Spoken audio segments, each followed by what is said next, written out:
I'm Srini Rao, and this is the Unmistakable Creative Podcast, where I speak with creative entrepreneurs, artists, and other insanely interesting people to hear their stories, learn about their molding moments, tipping points, and spectacular takeoffs.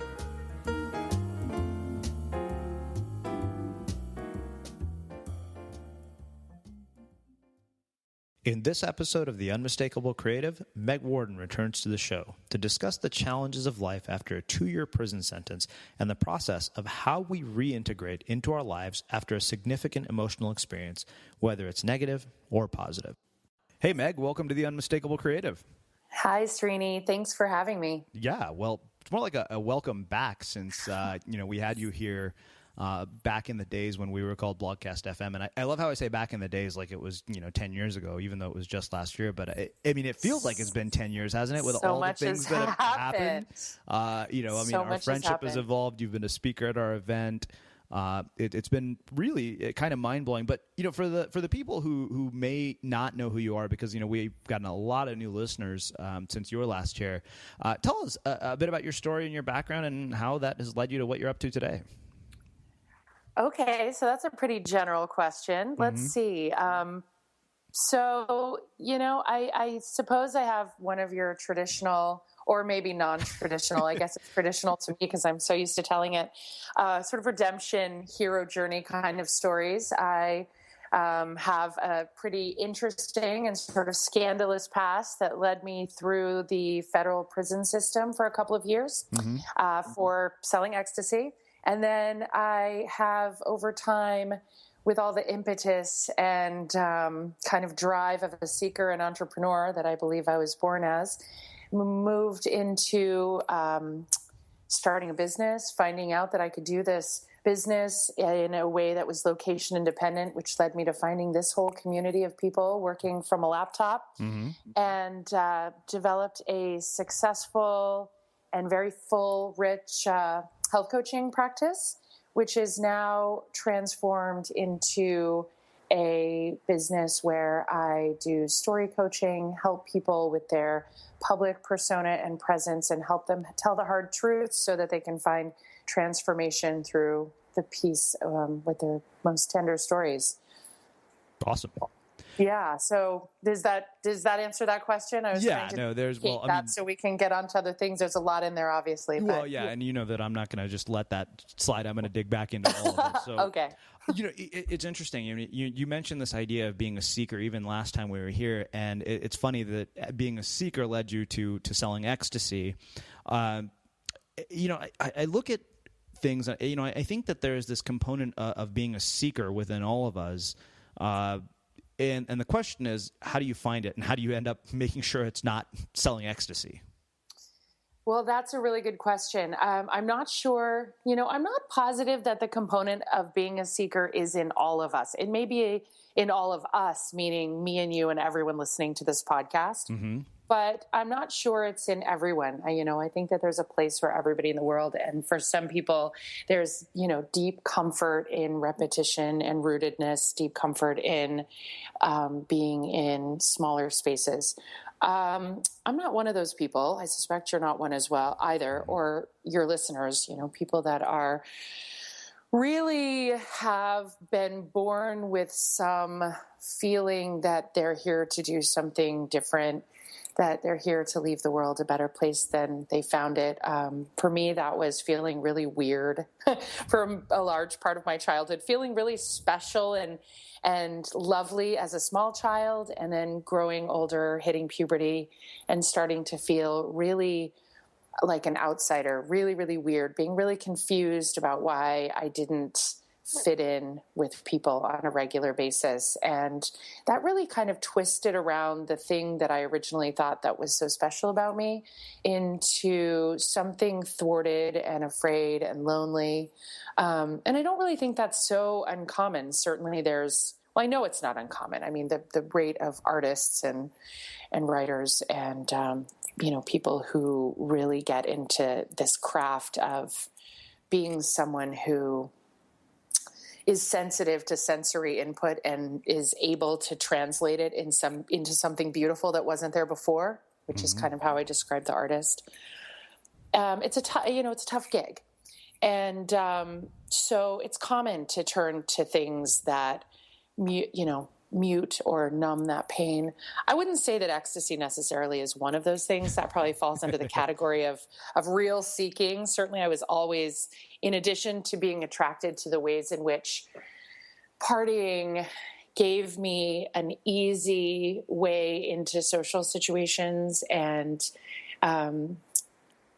kind of the illusion of belonging. Mm-hmm. I was also attracted to the kind of drugs like hallucinogenics and ecstasy that were innately also exploratory. So, those are kinds of drugs that allow you to explore mind spaces. So those were particularly attractive. Mm-hmm. And I thought they were particularly benign as well, especially ecstasy, which I would say I still believe, while I don't use it as a part of my practice now necessarily. It is not something that I think is all that terrible, but that's a whole conversation about the drug war that we don't have to get into. As far as honoring the part of ourselves that is a seeker without turning to, drug dealing, I don't know. I don't know. It's a good question because it seems to me that there's great depth of understanding that comes from the process of being hollowed out with grief somehow. Mm-hmm. And so that's sort of an existential question. I mean, I could tell you a lot of things about how, staying open and staying healthy. I'm a strong believer in keeping your body strong and flexible and eating good things and being open-minded and listening and being well-read and well-adjusted. But there's an element here somewhere that's kind of hard to put a finger on, that if you don't have some kind of trauma to work with, mm-hmm. that it's difficult to tap into the kind of depths of human understanding that really, really create an environment for this kind of thing. Mm-hmm. Does that make sense? Am I getting too far out there? No. Am I answering your question? I don't know. It's something I think about all the time, Srini. I mean, even when I watch what you do in the world with the kinds of people that more and more you're bringing to the table to interview, there's something really profound about hearing these hero journey stories, something that deeply taps a collective conscious for all of us. And I think everyone has one. So maybe it's a matter of finding it. I mean, there's not a person in the world who doesn't suffer, and there's not a person in the world who hasn't had loss. So perhaps it's a matter of acknowledging and finding what that means for you, mm-hmm. and working in that arena with a lot of bravery and courage, or taking the big obvious thing. For me, I went to prison. There's been a lot of other traumatic experiences, but that's sort of the one that I'm still that still seems to be the most compelling storyline. Mm-hmm. But it's so big. I was forced to learn how to integrate that into a conversation. I think a lot of people carry around things that they haven't necessarily been put up against a wall to learn how to talk about, but they're carrying around that weight. And perhaps if they tap in, bravely face those demons, a lot of depth, a lot of understanding, and a lot of I don't want to ever say like you find what you're seeking, because I think all of life is a process of that continued seeking, but that journey becomes a lot stronger and a lot more powerful, and you come eventually to a place where you can be in great service to others. I love it. I'm not even going to touch it. I think maybe I got there. Did I get there? Yeah, I would say so. It's brilliant. I mean, I was processing while I was talking. This is why we have you back. Question. Well, I mean, you have a poetic way of sort of explaining things. But one of the things that you said is that artists have a way of translating sensory input in our world, and I think you're particularly good at it based on the explanation you just gave me. And what I'm curious about is how you, as a creative, as an artist, as somebody who functions in a society where every one of us to some degree is forced to be an artist or develop a persona, how do you translate sensory input in a way that is compelling and in service of others? So I read somewhere ages ago. I would love to take credit for this beautiful line, but or give credit where credit is due, but I can't do either. And so it was something like the artist is a barometer of a culture. The task or responsibility, we think of artists as being talented or gifted, of having some sort of talent, being creative. And I could get into the many ways that that's a misnomer, but I really believe that the artist is someone who is the barometer of a culture and is tasked with the responsibility of translating a culture into something that everyone else can digest. And so, for example, if we were to talk about the 1920s, we might have an image in our head of The Great Gatsby. I mean, I don't know if you do. I think probably kind of everybody does. The first thing you think about is some image of whether it was the old film or the new film or you read the book. The Great Gatsby comes to mind. So we can credit F. Scott Fitzgerald with sort of gathering the zeitgeist of the 20s and delivering it to us in this way that is so easily digestible that we have an understanding of this piece of that culture, whether it's entirely accurate or not. It serves in a way that history books never can, right?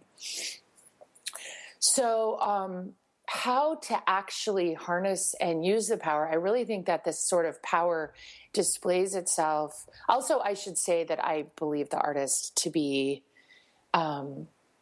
anyone who is able to do this thing, and that translation doesn't necessarily have to be film or music or painting or the traditional things we think of when we think of art, because we need all kinds of people. And frankly, everyone is creative. So we're creative beings, and whether we're here creating shitty relationships and drama and misery, or whether we're creating books and paintings or beautiful relationships and connections, we're creating something. We're never just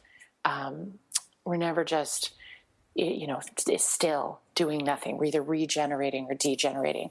So as far as that sensory input coming in, it seems to me, and from working with many, many, many clients who tend to all be these, birds of a feather and whatnot, all of the clients that I've ever worked with, I would say, are the kind of people who struggle with being highly sensitive, not always knowing how to manage the creative fire of their personalities that sometimes or often make the people around them feel uncomfortable. They've had the experience as children of having big sort of uncontained feelings or ideas that weren't popular that made people uncomfortable or put them in the position of having to disappoint the status quo. Mm-hmm. And this high sensitivity, we have all kinds of children. I have one myself that has interesting challenges integrating sensory input. A lot of adults I know as well, including myself, especially after prison, there's tools. I would say find help, get support, honor what you have, and find like-minded people and any tools you can possibly harness. Again, I can't say strongly enough how much taking good care of your body is in service to this task, because an artist, if you're going to filter all of this sensory input, you have to be really selective about what goes in. Recently, when we were at the Instigator Experience, we were sitting on the panel and Justine Musk was asked a question about writing. And she mentioned that the reading is the inhale and the writing is the exhale. Mm-hmm.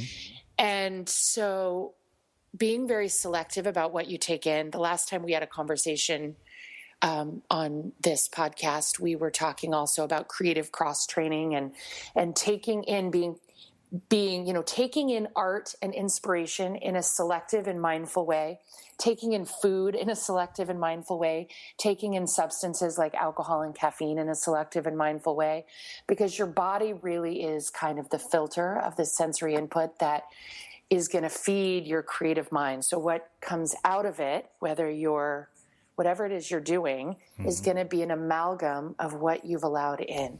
So my best advice for anyone who feels this suffering and weight or aching sort of desire to break out and create something or make a difference or be in service in this way that we're talking about is to take, first and foremost, excellent care of your first line of defense, which is your body and your ability to digest. Literally, if you take great care of your digestive system, then it translates directly into being able to better digest stimulus. And certainly there's lots of science around much of our neurotransmitters actually being formed in the gut. So I could go into that for ages, but to answer your question complexly, with complexity and simplicity, take care of your body first and foremost, and then find like-minded people and get support and then facing the hard stuff, because that's probably where your story and your deepest inspiration and ability to connect to other humans lies, in your vulnerable places. So when you take good care of yourself, you're strong enough to share that vulnerability without feeling skinless all the time. There's a lot here that goes into this. Lots of steps. Well, Call me. We'll get into the... That's the answer. Email me. We'll talk about your personal stuff. Yeah. Well, we'll get into the hard story piece. I definitely want to dig into that. And I love you brought up this body piece, and I want to reference a conversation that you and I have had a few times, even at the event and post. I told you I gave up drinking for the month, and I mentioned this in a recent interview as well. And you told me, you said, "Look what you accomplished after not drinking for 1 month." And then you told me about that story about how every time something is not going well, you basically turn to taking care of your body, and somehow it turns around. And that's it's interesting, right? Because I think that it's not the most intuitive thing. Like, you wouldn't think, hey, you know what, if I don't drink for a month, I'm going to land another client. Like, there's no sort of correlation there. But I think that the idea, I love that you brought up the idea of your body as a filter for all this sensory input, because I think without clouding it with all this crap like alcohol and drugs, you start to see things that you can't see. Absolutely. I mean, there's just no question. I mean, can we just take it off the table anymore for everyone that there's a question at all between mind-body connection? I mean, there just isn't. It doesn't mean that the things that happen in your body are your fault because you weren't thinking positively enough. That's bullshit. But there is a deep and irrevocable connection between your mind and body. We are a product of what goes in and what has come before us. We're this sort of dynamic manifestation of everything we are. And there is a connection. And while it does seem distant, the truth is, quit drinking for a month and you will get a new client if that's your intention. It works for me every single time.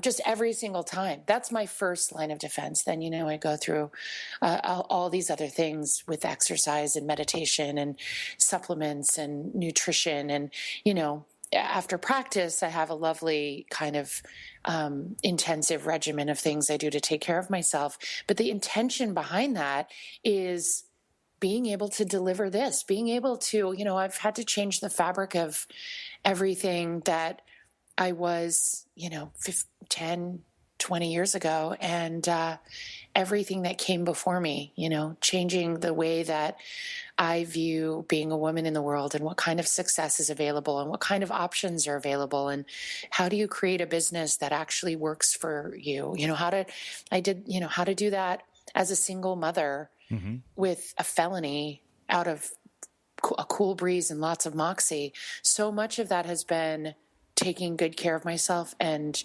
having faith, like turning to those things as the highest priority on my business plan every time when I don't know how something's going to turn out, when I'm up against another impossible challenge. I need to make X, Y, and Z happen. And that's something that I would consider impossible. I have no idea how I'm going to get there. Taking good care of my body with the intention that I'm creating an incredibly strong space to hold open possibility. That's the intention. So it works every time. It seems like magic, but it's not. And, to show up for an hour workout, to pay attention to what I put in my body. That doesn't mean that I don't, sometimes there's room for a great glass of whiskey and a cheeseburger. There's plenty of times where that is completely appropriate unless you're, an alcoholic who will absolutely die if you have another drink. I mean, there's certainly exceptions for everybody, but it's a staying awake space. It's in every given moment saying, is this the choice? Is this the thing I want to put in my body? Or is this the thing I want to put in my brain? Or is this the heart interaction I want to have that's going to lead me closer to my core values and this thing I seek, even if it's some ineffable thing that doesn't yet quite have words, but I know it's on the other side of the storm. To quote Kamal Ravikant from Instigator, is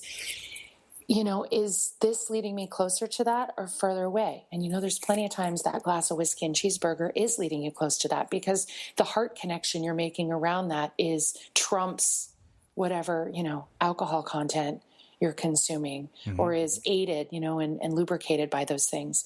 Or, it isn't, and you walk away.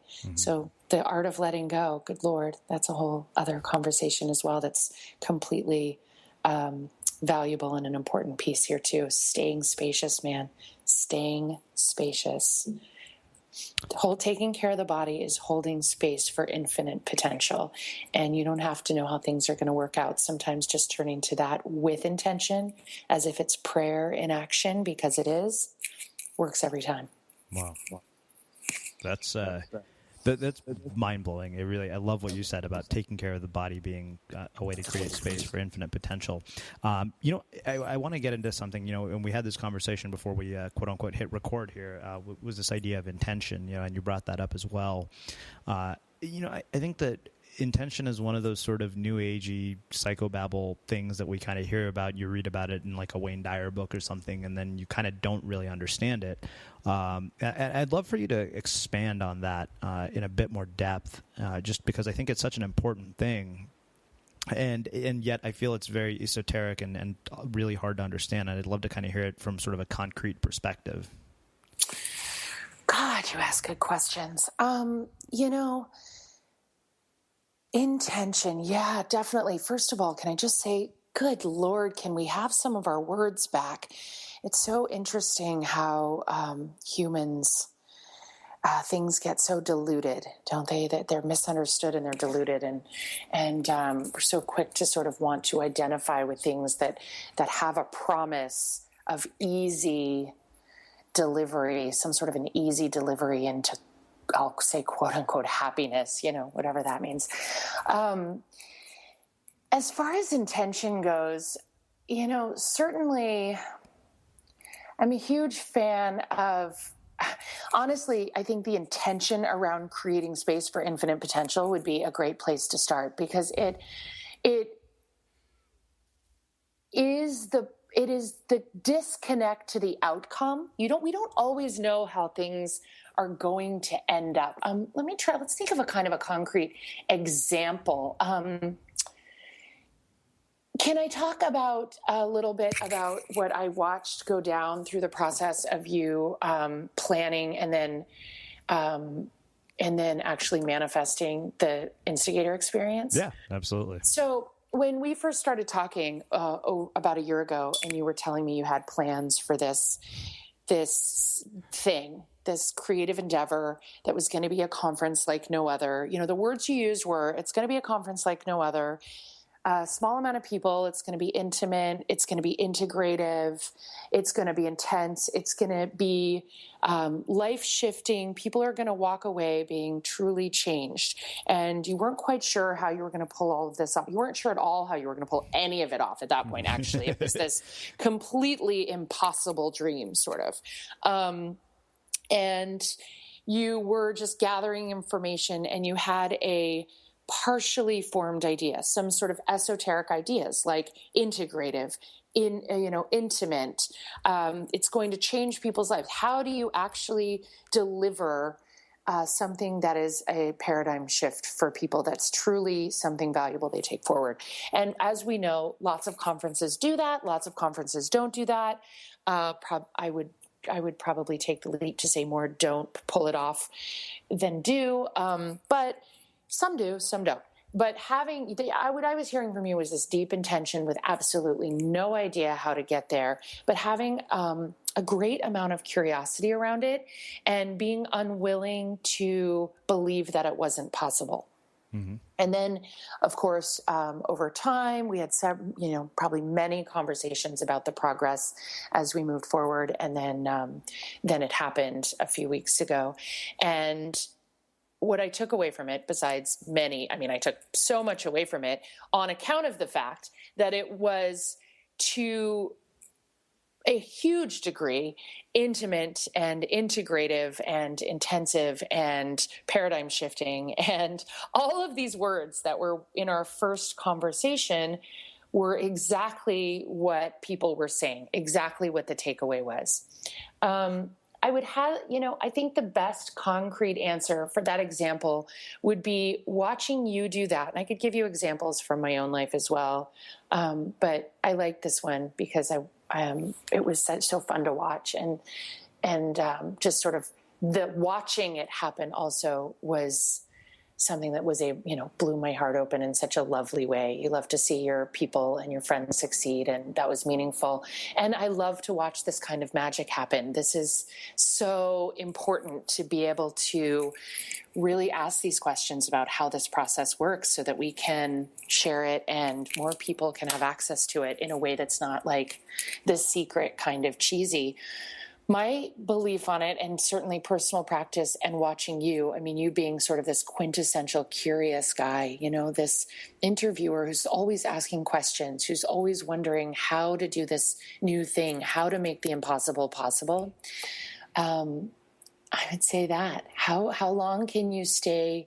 I think when you're staying with the question, and asking more questions and answering your own questions with questions. Mm-hmm. What's next? What's then? How can I do this thing? And when you stay in the question like that, you start to close the gap between you and the thing, right? You sat there saying, here's a thing I want. How can I make this happen? And through that process, the people that were able to help you, amazing people started showing up. Answers started showing up. Spaces started showing up, and people started showing up wanting to buy tickets, and this thing came to life.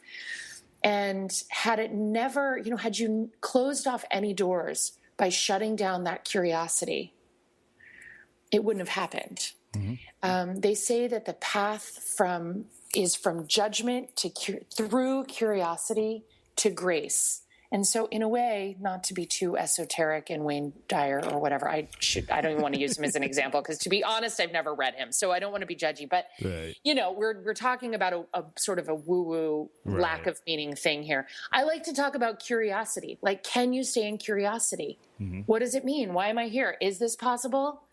Is this thing I want a reality? Why don't I just try it on like a freaking coat? Like, what if I were just to try on the coat of truth? What if I were to say, I want to do this thing. I did it.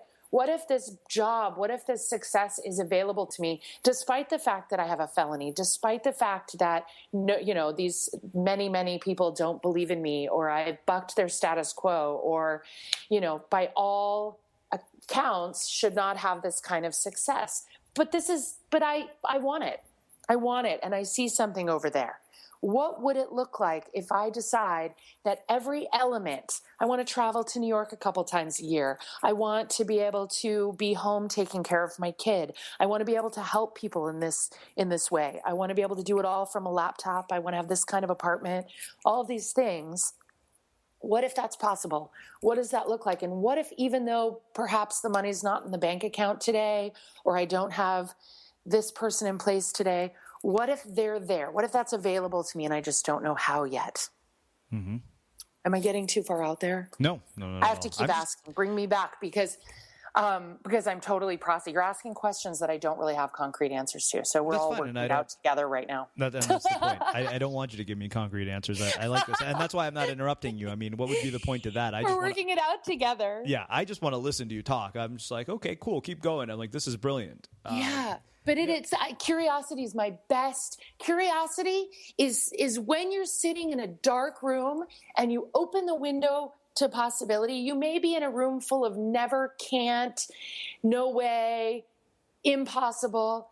And if you can open a window of possibility, anything can come into that window. And that window is to get into curiosity as fast as possible. Yeah. And that was what you were doing. What would it look like if I had that? What would it look like if I could make that happen?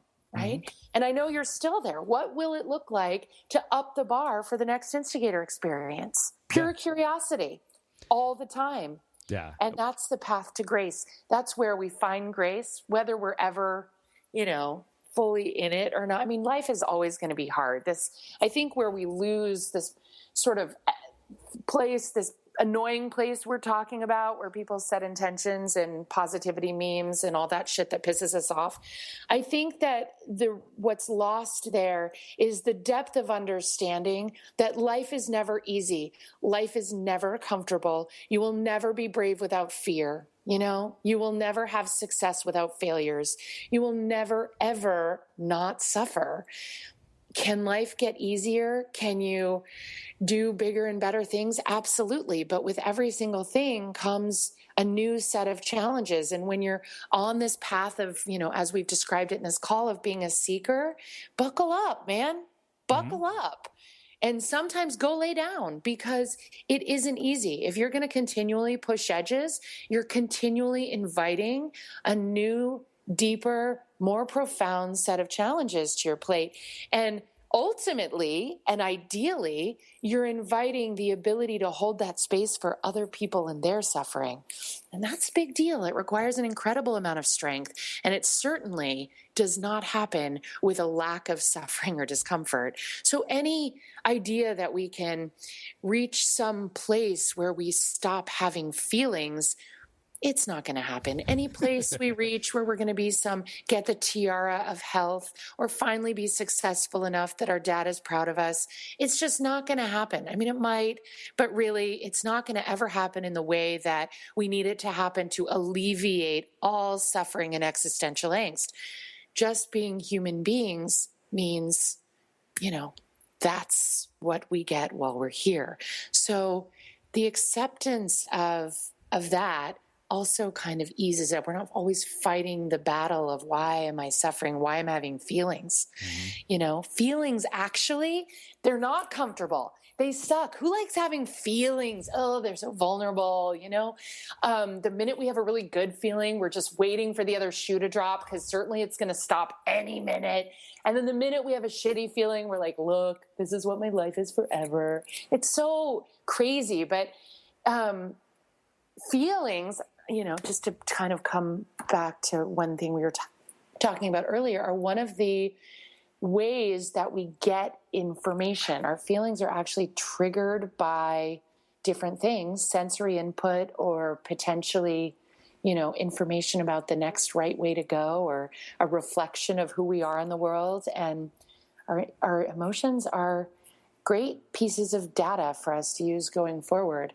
They're not comfortable, but they definitely are useful, and they're not going anywhere. So staying in curiosity, taking care of your body, and acceptance that you're never going to get somewhere where life stops being hard or heavy or full of human suffering and grief. Yeah, I love that. I'll comment on the curiosity piece. I think that curiosity is definitely the driving force behind everything I do. People will always ask, what makes for a good guest on your show? And I said, well, something about them has to make me curious. So that really, makes the criteria somewhat esoteric. Like, what are you going to do to make me curious? I don't know. I mean, your life purpose should not be to do that. But, there's that. I mean, and I always say, curiosity has led to billions of dollars in value being created and billions of dollars of genius ideas just because somebody was curious. But I really appreciate that you brought up this idea that there's never a point in your life when you stop suffering or that life stops being hard. And I think I said so myself on stage. I had this sort of magical idea in my head that, when we got to that moment, everything would be perfect and there would be no problems. But now it's like, no, there's just a bigger set of problems, and your capacity to deal with them changes. I really did. I thought, okay, business will just hum along at a certain point, and I realized, wait a minute, now the stakes are so much higher. which puts a whole new level of pressure on me. But at the same time, and, I think Greg is another great example of somebody you look at kind of his life, and it's easy to say, well, Greg has had all this success. He made all this money when he's young. And then on the flip side of that, look at the health issues that have come with it. So I think it's a really, really wise observation that we will never reach a point where there is no suffering, because I think that is sort of the mythical pursuit of the path of self-improvement and enlightenment, is that you're going to not have suffering in your life, which is total bullshit, which we've both discovered. Right. And I think it ties into the first thing we talked about of, how to be a seeker without ending up being a drug dealer. Is that it's this human suffering that actually is the path. Mm-hmm. What we don't want in our lives, what we don't want, these are our greatest teachers. And we're not getting out of the kinds of things that life will hand us that seem so unfair and so frustrating. Ultimately we're all going to die. It's just the fact of life, right? It's terrifying and it's real. And we spend a lot of time, setting goals and buying houses and developing relationships, and all of that, of course, has to happen.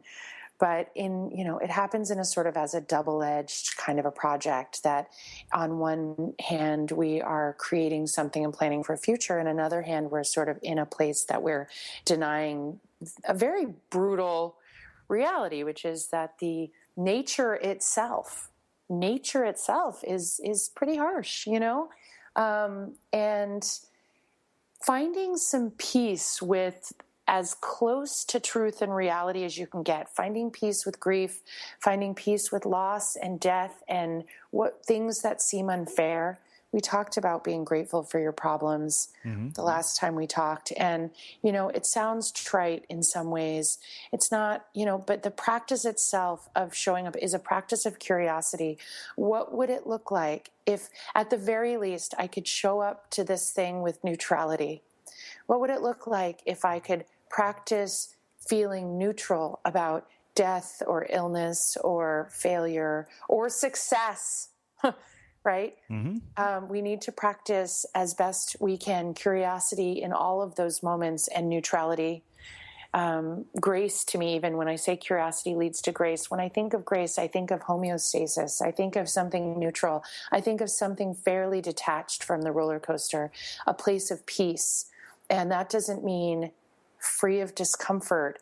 It does mean that as you practice getting brave and you trust yourself to show up despite bravery, you are given more high stakes challenges, but your self-counsel is wiser. Your muscles around showing up anyway are stronger. And there is an ease created there. Your life experience becomes richer and deeper and more. The more you're selective about that, the more profound those interactions are, the more meaningful, the more you can do with less, right? And it's a constant practice, it's all of the things. It's staying awake, it's staying connected, and what does it always come down to? Keep showing up, get up every day. Somebody sent me something recently that said, it's easy to slay dragons. What do they say? Compared to getting up every day and falling in love with the world anew, slaying dragons is easy. Like there's a way that actually the real challenge of all of this stuff is waking up again every day and showing up in all of the ways, despite the fact that perhaps your original emotion and impetus has faded and you've encountered the resistance, that you keep showing up, that you keep doing the wise self-counsel and collecting people that help you out. So I don't know about you, but vacuuming is not one of those things that I ever look forward to doing. But as you know, your environment has a huge impact on your creativity. So I still like it to be clean wherever I'm living and working. But now it doesn't have to be something that you deal with. If you're like me and you grew up in the 80s, you probably fantasized about the day when cleaning your house would be like it was for the Jetsons, meaning you don't have to lift a finger. Well, the good news is that we're already kind of living in that future. And the easiest way to make sure your floors are clean every day is with the iRobot Roomba Robot Vacuum. It cleans up after itself. The Clean Base automatic dirt disposal takes convenience to a new level, automatically empties its own bin into an allergen lock bag that holds 60 days of debris and traps 99% of pollen, mold, and dust mites, so you can forget about vacuuming for months at a time. Let the Roomba clean for you instead. It learns your home, finds dirt, and empties itself on its own. It's got powerful cleaning performance made effortless. Remember, if it's not from iRobot, it's not a Roomba. To learn more, go to irobot.com/unmistakable. So let's do this. On that note, I think that makes sort of a perfect setup. Let's shift gears a little bit. Okay. We've been talking kind of about the past, and one of the interesting things that you had said, which really kind of was the catalyst for this conversation when we last spoke, was that coming out of prison was almost harder than going in because there's this entire process of reintegration. And, we had this as a request from a few people so what does that process look like? And, as we were saying before we hit record here, I think that there's a process of reintegration that happens after any significant emotional experience, whether it's a failure, whether it's a success, whether it's traumatic, whether it's joyful. So let's talk about that first. Talk to us about it through the context of your own story of coming out of prison, and we'll get into kind of how we apply this, because you and I remember we very distinctly, you said this is something that seems to be missing from a lot of things out there. Completely neglect the process of reintegration. Mm-hmm. Yeah, we've had several conversations that were really good about this. So to start with, just to talk story about the prison thing, absolutely, I would say that getting out of prison is harder than going in, and not to negate the difficulty of going into prison. What happens is, you go into prison, and this, I think, will make a good segue to talking about other things, to talking about major change, is that you go into prison with your particular set of tools and life skills and social structure, the way that you socialize, the way that you get your needs met in the world. And all of that is stripped away, and you have no choice but to learn a whole new language, a whole new set of social structure stuff, a whole new identity. You become your last name and a number. I literally forgot my social security number while I was in prison, because the process of having to unlearn and relearn everything was genuinely such a trauma. I mean, I would say it was traumatic, but such a brain twist that I actually forgot my social security number, and I could only remember my prison identification number. I forgot lots of things, actually. I would spend days trying to remember the name of my stepsister's daughter, crazy things that I should never forget, and feeling so upset about that. And then then you spend time there, then you integrate into the system, and you go through, of course, a massive, they say it's like what Viktor Frankl, who wrote A Man's Search for Meaning and talks about, being in Auschwitz. And he's actually developed a really interesting psychological profile and particular kind of practice from his experience in Auschwitz, from looking at the psychology of what it looks like to be incarcerated. And you go through the stages of grief, and it really is a traumatic experience. And so having to unlearn and relearn everything. And then when you get out of prison, the original tools you had are either unavailable to you psychologically because you've lost them, or perhaps the original tools that many people have are that they know how to get by in the world by selling drugs and being a part of an environment that they're no longer allowed to be a part of, or they'll be sent directly back to prison. And there's not a very...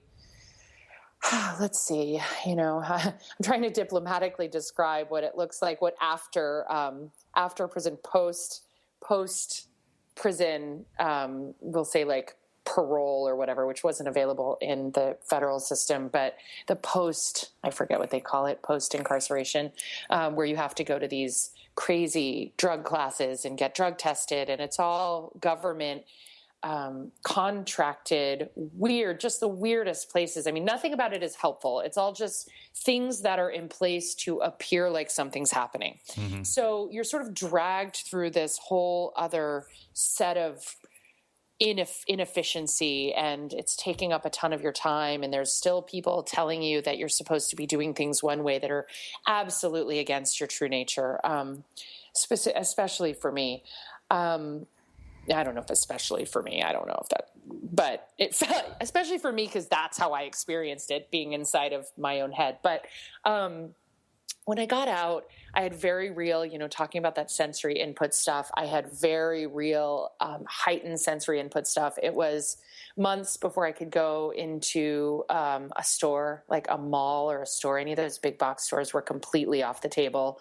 I would try and just turn around and walk out the door. Too much light, too many choices, too many colors, too much sensory input. I still to this day have a very hard time going into a lot of big stores or malls. I tend to shop at those little boutique-y organic food stores because the lighting is better and the brands are not all shouting for my attention.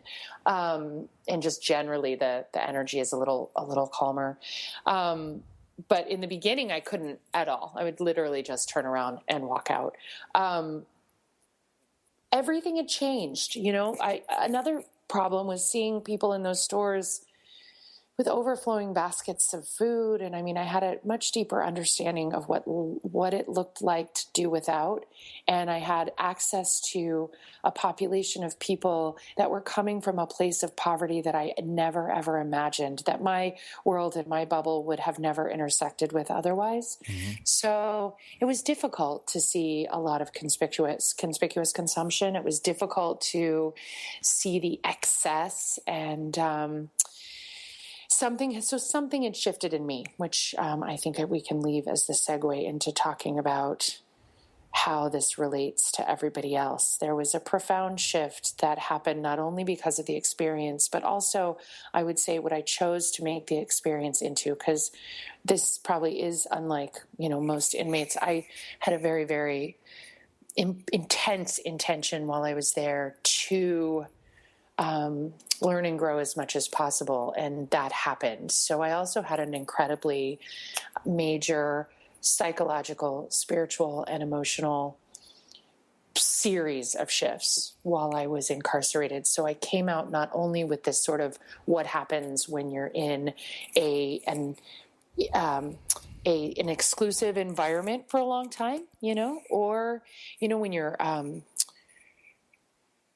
in a sort of live-in environment, you're surrounded by the same people and the same thought patterns for a period of time.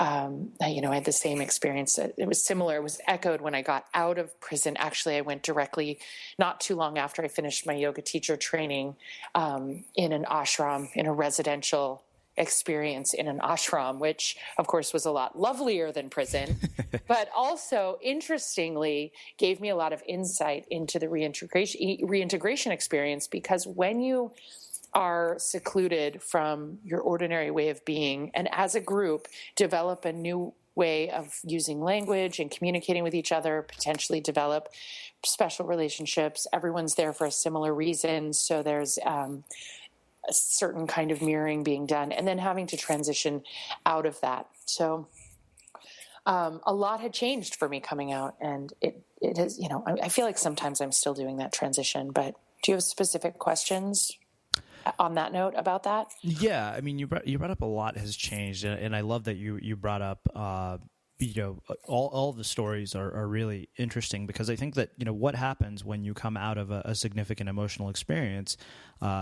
I think that the idea of the bubble, right, that you brought up, is that your bubble intersects with another person's, and it might never have.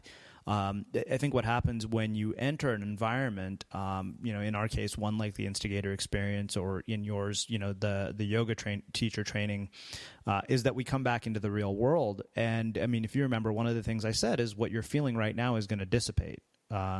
Because that's just natural. And what's going to happen is you're not going to be around people with those same thought patterns.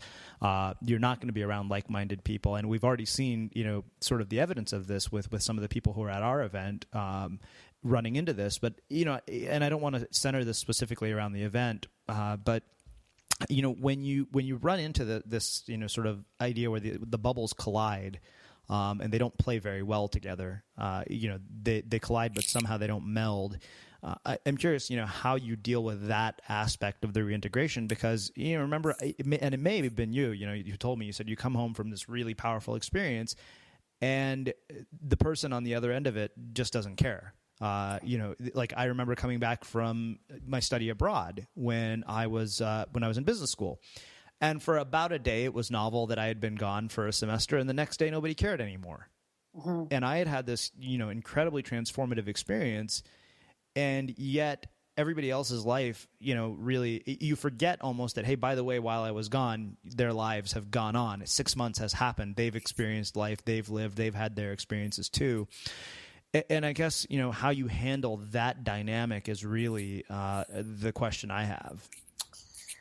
So it's definitely worth saying, just pragmatically, for anyone who's listening to this that's going into or post any kind of experience, is that especially if it's you're coming out of a positive emotional experience, and what you said, the people at home or your people that you're coming back to, they don't really care. And in many cases, not only do they not care, they're potentially resentful because you've gone to do something cool that they wish they could have done. Mm-hmm. Or they're just tired because while you were gone, they fed the dogs and took care of the children and did all the grocery shopping and held it down all by themselves. And all they want from you is gratitude that they are the rock that made this thing happen for you. What they don't want to hear is how brilliant everybody was that spoke and how amazing so-and-so was that you connected with and all the amazing things you learned.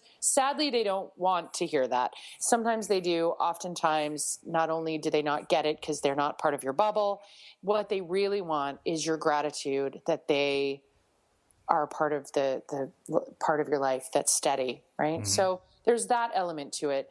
Then there's also, I feel like I want to say, because, the first part of this conversation about being an artist and being sensitive and the relativity of this conversation about integration and reintegration is that we're doing it all the time as seekers. I kind of love where our conversation started, because getting comfortable with integration and reintegration all the time is part of the life of someone who's an artist or a seeker. Because even as you're leaving an emotional experience, so say using my prison story, for example, of course I was coming out of prison, which we can all agree was probably a shitty experience, into another experience. Well, the experience of getting out of prison wasn't the experience of getting into freedom.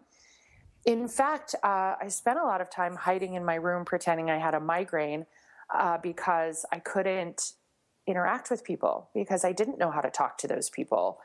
They didn't know how to talk to me. They didn't know what to ask me, and I didn't know what to tell them except for thank you for being here.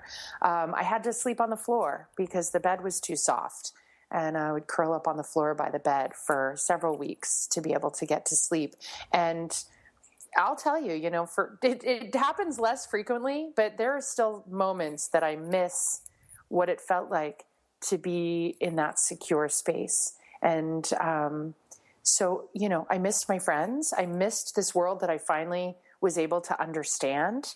And that's a whole, that could then go all the way out into a conversation about recidivism that's interesting, but not so relevant.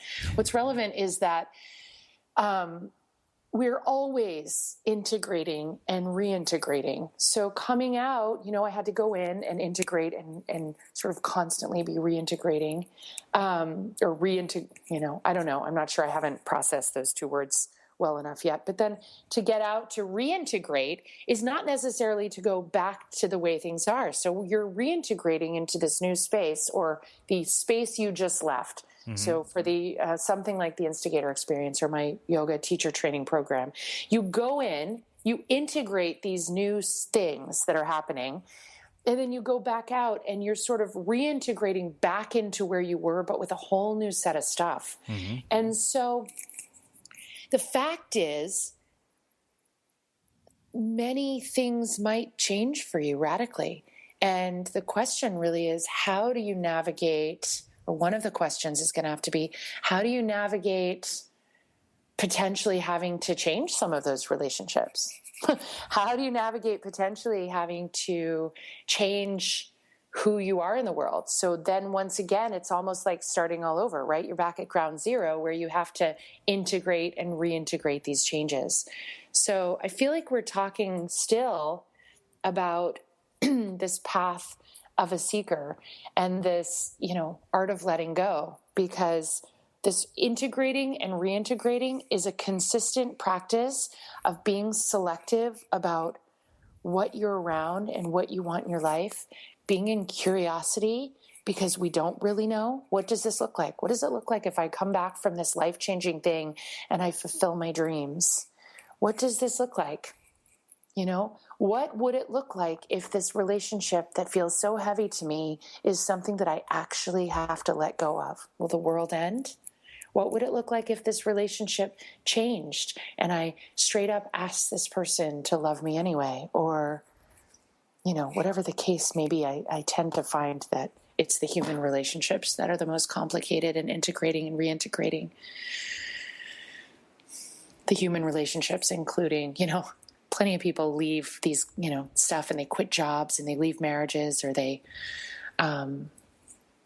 realize that the people they're hanging around are not the people that are supporting their highest good. And that's tough. So, I like to say out loud after, it is important to go home and remember, like you said, no one cares. It's important to show gratitude to the people that, were there for you. It doesn't mean because they don't get it that there's somebody that needs to be immediately 86 from your life. But sometimes when you're on a path of constantly pushing edges, relationships do change. Wow.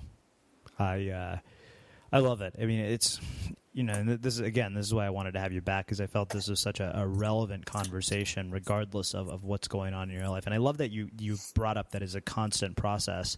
I mean, some of you probably heard the interview that Diana Alviar did with me, where we did, my reflections on that whole thing. And I told her, I think that the thing that kept coming up over and over for me, I think the next day when people asked me, even Monday morning when you and I were sitting down writing my LinkedIn speech, there were so many other things going on. I said, I haven't quite processed what has happened yet. And I think that, one of the things I'm hearing is that there's also this period of sort of giving yourself the space to process what's happened as a part of that entire reintegration.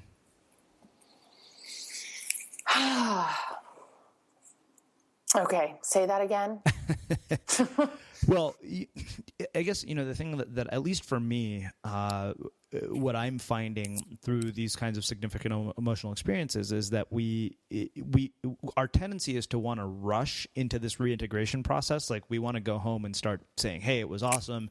I want to start making these drastic changes. But sometimes I think that we forget that we need to give ourselves a little space to process what's happened before we start the reintegration process, if that makes any sense. Yes. That is so true. And that you don't have to tell everybody what happened. In fact, I would say it's valuable to tell no one necessarily. I mean, you're close people, but you can keep a relationship going, especially nowadays we have, private, everybody who does a thing has a private Facebook group. If you've just gone through an emotional experience and you don't have a group of people or support system, because I think we're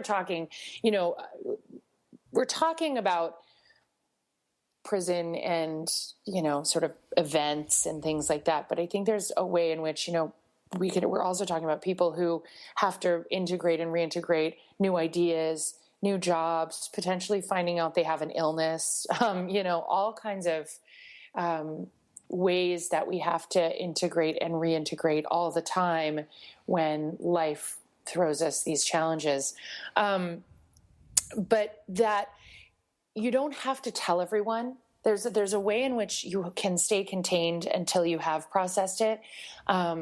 you don't have to try and tell the people that don't understand. So staying close to the group of people that do understand, staying close to your few people that really do are helpful in this way. You don't have to over explain to everyone that you're changing and everything is shifted more than you actually have to. When studying health and like spiritual stuff around sort of fasting and real spiritual experiences, particularly fasting, I've always heard that when you're fasting, that you don't go around telling everyone you're fasting, and you don't go around complaining that you're hungry. You've chosen a thing that has an outcome. And so you show up for it without question, without complaint, without a lot of noise. And so when we're having all of these moments, in life where some are bigger than others, that we have to process things, it is important to give yourself the space to process that without a lot of noise. And that was something that I learned dramatically in prison. When I say that I hid in my room faking a migraine, I had to have somebody give me permission to fake a migraine.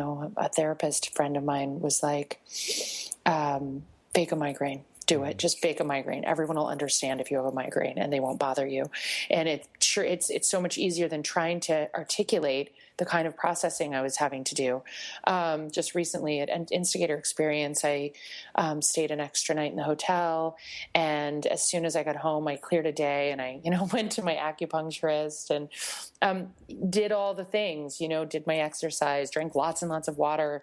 Again, back to taking excellent care of my body, because again, when I take excellent care of my body and my digestive system, that is directly linked to being able to process this stuff.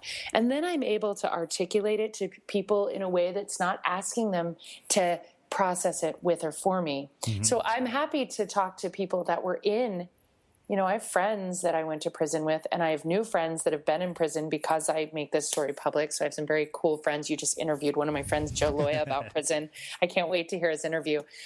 Having conversations with those people is fun and hilarious. We've been through something many people don't understand, and we can find that connection and process that together.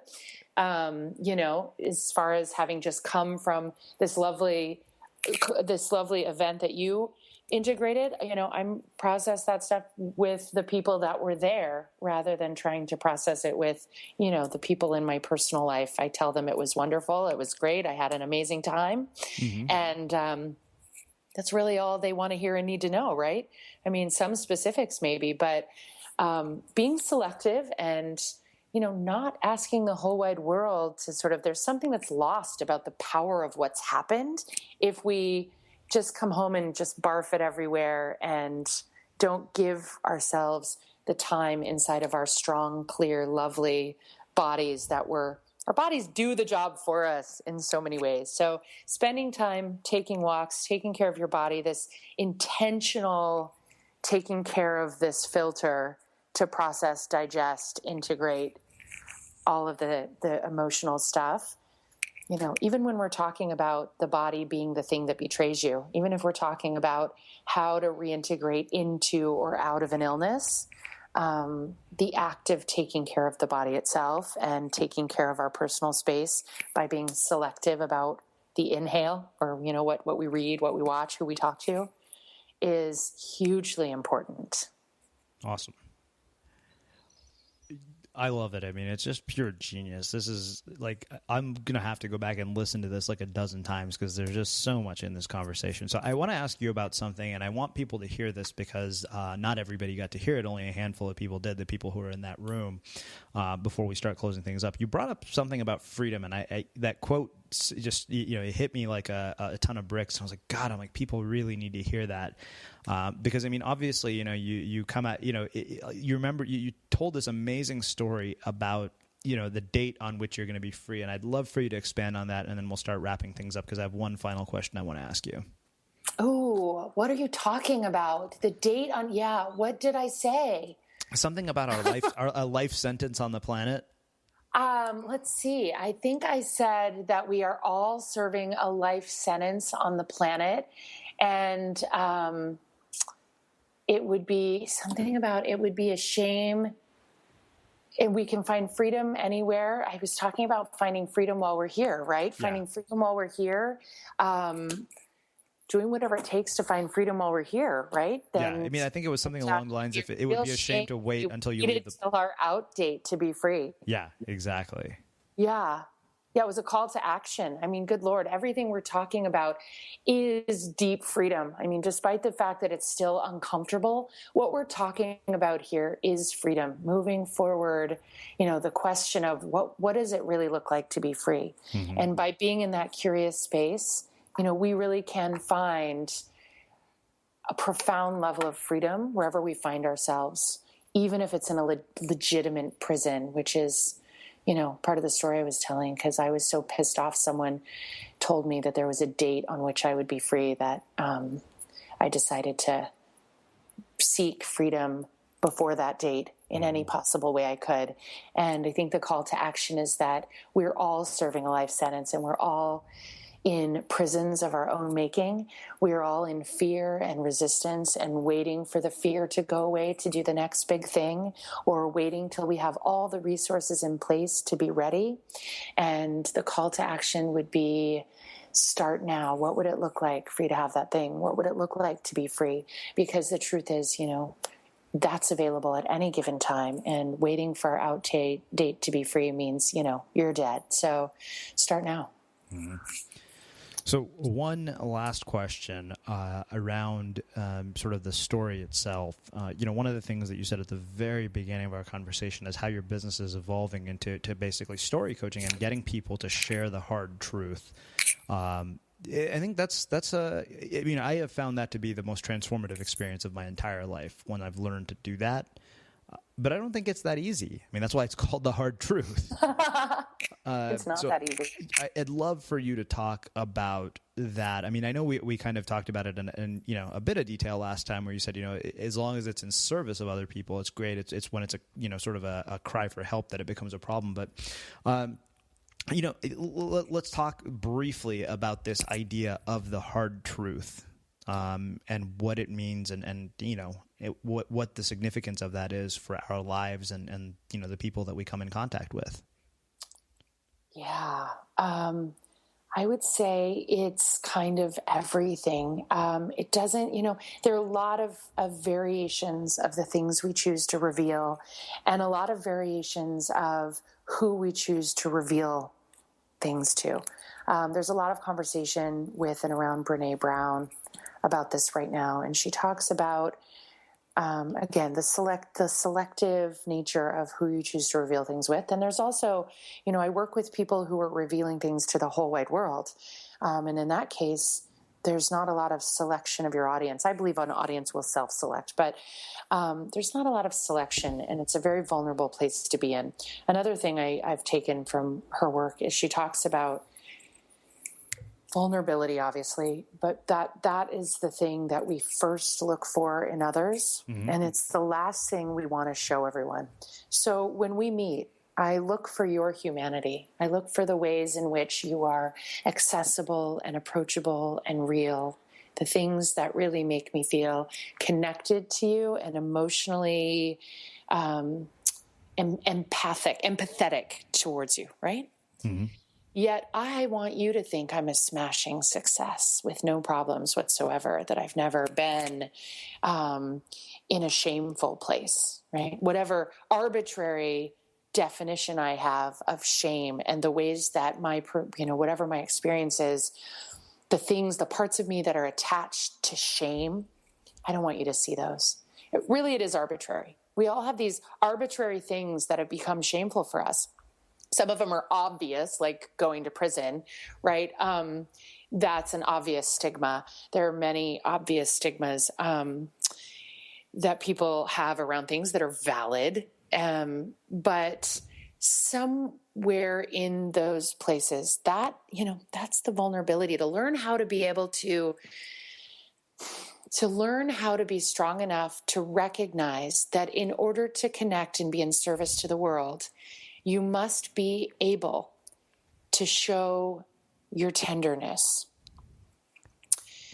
And that doesn't mean that you barf your problems all over the place. There is a path from first discovering the stories that you're going to choose to use to connect? Well, there's layers here because all of them, there's space here for you to learn to articulate and tell all the stories that may be heavy and full of shame. And just learning to articulate them for yourself is a great healer of post-traumatic stress, to be able to go from that spinning Mac beach ball of indescribable pain to being able to articulate something in a way that relieves you from the shame, and then your brain is able to categorize it and file it and find peace around it. The next step then, is to be able to, so the first step being able to tell it to yourself in a way that gives you that freedom. So you never have to tell all of your stories, but speaking to the people that perhaps are listening to this and they want to create art that taps into collective consciousness, or they want to stand up in front of a group of people and really connect to an audience, or they want to write beautiful things, whether it be a blog post or whether they're creating a business and they want their brand story to be immediately something that deeply connects to people. This act is profound because once you can then tell the story to yourself and then be able to tell it to others in a way that still maintains emotional depth and vulnerability. I've done the work around prison, but I am never, ever going to stand up in front of a group of people and talk about losing my son, having to go to prison, and leaving my 18-month-old son behind. That will never, ever come out of me without me almost choking up, Mm-hmm. So when we can identify this balance of being able to tell a story with so much truth that it taps into that collective consciousness, that it taps into this need we all have to connect to the humanity of others, we make the process a lot simpler. We take control of our own stories and we take control of our own interactions, and we are in service, because when you tell your tender stories, they're not yours. It's like opening a door to deep human connection, because you want someone else to do that for you, right? But it takes years sometimes to dig those stories out of people. If we all sort of do this work ourselves, it's a lot faster road to being able to make deep connections. And we are living in, as Seth Godin says, a connection economy, right? We are living in a world where people are going to choose something that makes them feel overjoyed or unconditionally loved and accepted over the best marketing plan ever. And so it's powerful work. And, in coaching people personally, there's a lot of work that goes around holding a container for people to be able to get from A to B and get from that shame place to be able to tell that story, and then to take the leap into bravery to absolutely telling that story. Some of my clients are people that are back up against the wall. They have a story they have to tell. They're getting ready to be on stage. This has to happen. Or they're people who just want to write a better book and there's no timeline on it. Or they're people who just want to stop it with the old stories. So did that answer your question? I mean, there's so much I have to say about that. And so much of it is individual to the person's story. There's no simple way. It really starts with asking the question, really, what would it look like? What would it look like if I was able to tell this story? What would it look like if I was able to connect deeply to people? There's a whole conversation also around connection and the layers of the levels that we allow people in. There's people that read our stories or listen to our talks or whatever it is, follow our blog posts. And then, there's levels of intimacy all the way up. Everybody's not going to be your best friend. How do you navigate having a deep human connection with people while still keeping yourself intact and not engaging in unhealthy transference? How do you stay whole and not exhausted? There's a lot in there, but asking those questions is a good start. Mm-hmm. Asking those questions, recognizing the importance and the non-negotiable nature. Should you want to engage in a connection economy? Should you want to push these edges? Should you want to make deep, meaningful connections and relationships? Recognizing that you have to, because we are not alone. No success happens on an island, right? We are not alone. We absolutely need each other. We carry each other. We mirror each other. We uplift and support each other. And we're each other's key to this freedom that we're looking for while we're here. And in order to do that, we have to learn how to tell our stories in a way that connect, uplift, and give other people permission to reveal their humanity, instead of telling our stories in a way that just asks the world to validate and fix it for us, right? Yeah. Wow. It's funny because I could talk to you all day long. We should set aside a time to come to Portland. I think people could listen to you all day long. Well, that is going to happen, and we'll tell you guys more about that coming very soon. But Meg, I got to say, I mean, I'm not surprised, but this was amazing. So I'm going to ask you my final question. At this point, I'm expecting your answer to be poetic because you just have kept rocking it with poetic answers. So. You were here when we were called Blogcast FM, and, we changed the name of the show to Unmistakable Creative. So my question is, we live in a world that's very noisy. So what is it in your mind that makes somebody unmistakable?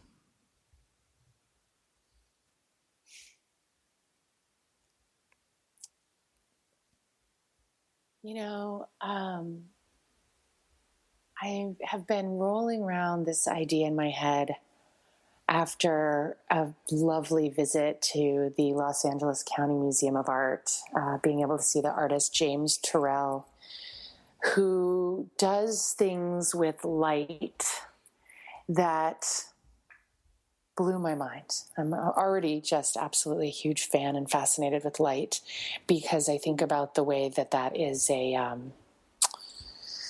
about the way we carry our light. Again, as an artist, the way we're not necessarily, it seems like when I say, oh, you're full of light, that's a gift. When in reality, too much light without darkness is painful. And so how do we amplify radiance? How do we become our own installations of light, right? How do we become these keepers of light and sharers and interact in a way that, God, I don't want to get too far out there again. I have a tendency to do that, but being unmistakable, it has something to do with this radiance. This is something completely not fully explored for me yet, but this idea that there is, that we are these carriers of light and stardust and all the things that ever were, this infinite wisdom, and that when we truly sort of put back together this cracked vessel of humanity, when we're all really in this connected place, that we'll finally figure this all out. But people that are able to really hold this light, really take up the shape, we're back to the being in your body, taking care of your body, being fully embodied, cultivating what it is you do the best, even though it's tender and scary and brave. All of this is how do we hold the light in the shape of our lives and navigate it and mitigate it and share it, and do that with generosity and being selective at the same time. So, these are high-level concepts. It's hard to answer easily, but everything we talked about today, talking about what it means to be an artist, all of these things, anybody that is taking all of these things and putting them into play, this idea of bringing out your tenderest stuff and making it into a love story versus a grief story, right? Every life is full of grief. Every great love story is full of loss.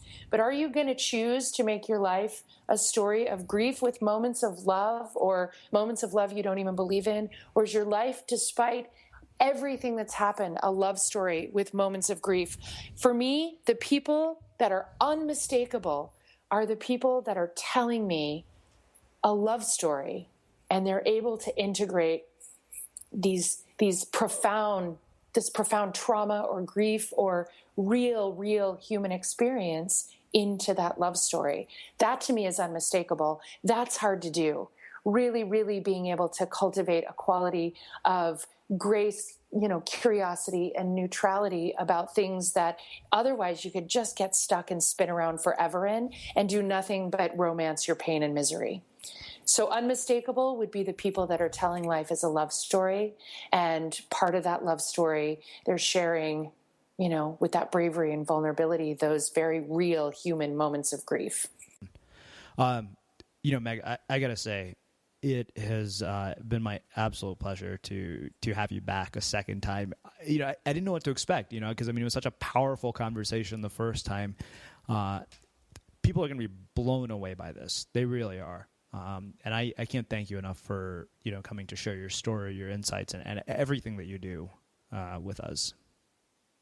My absolute pleasure. I mean it. I am just so honored to be able to be a part of not only watching what's happening over there and in your life, but to be able to be a part of it. I just love it. So thank you so much for including me, believing in my voice and story just over and over. And every time you ask, it is my absolute pleasure to say yes to whatever it is you're requesting, Srini. So awesome. And for those of you guys listening, we will wrap the show with that. You've been listening to the Unmistakable Creative Podcast. Visit our website at unmistakablecreative.com and get access to over 400 interviews in our archives.